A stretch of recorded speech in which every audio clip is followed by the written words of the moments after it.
مرچ کی کاشت۔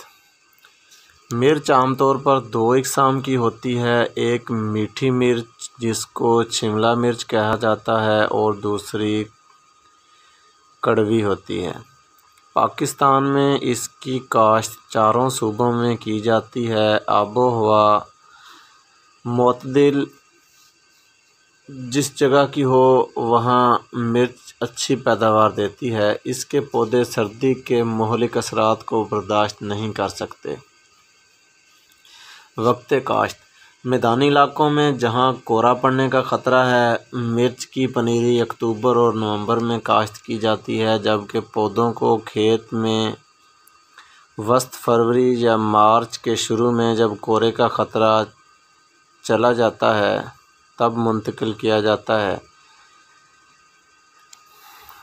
پہاڑی علاقوں میں پنیری کی کاشت دسمبر، جنوری اور فروری کے مہینے میں کی جاتی ہے اور پھر کھیت میں منتقلی اپریل یا مئی میں کی جاتی ہے۔ 250 گرام سے 300 گرام تک صحت مند دانے 1 ایکڑ کی پنیری تیار کرنے کے لیے کافی ہوتے ہیں۔ مرچ میرا زمین پر کاشت کی جا سکتی ہے۔ مرچ کی کامیاب کاشت کے لیے زمین کا نرم اور ہموار ہونا ضروری ہے۔ ایک دفعہ زمین پلٹنے والا ہل چلائیں۔ گوبر کی گلی سڑی کھاد بحساب 8 سے 10 ٹن فی ایکڑ اور ڈی اے پی کھاد 1 بوری ڈال کر 3 دفعہ ہل چلائیں اور سہاگا پھیر کر زمین کو چھوڑ دیں۔ پہلے سے تیار کھیت میں 60 سے 75 سینٹی میٹر کے فاصلے پر کھیلیاں بنائیں۔ ان کھیلیوں پر دونوں اطراف میں 30 سینٹی میٹر سے 45 سینٹی میٹر کے فاصلے پر پنیری کھیت میں منتقل کریں۔ پنیری اگر شام کے وقت لگائی جائے تو اس کی نشو و نما بہتر طور پر ہوگی۔ پنیری منتقل کرنے کے بعد کھیت کو پانی دیں۔ مرچ کے پودے کھڑے پانی میں لگانے سے پودوں کو جڑ کی بیماری لگنے کا خطرہ رہتا ہے، اس لیے پانی پودے لگانے کے بعد لگائیں۔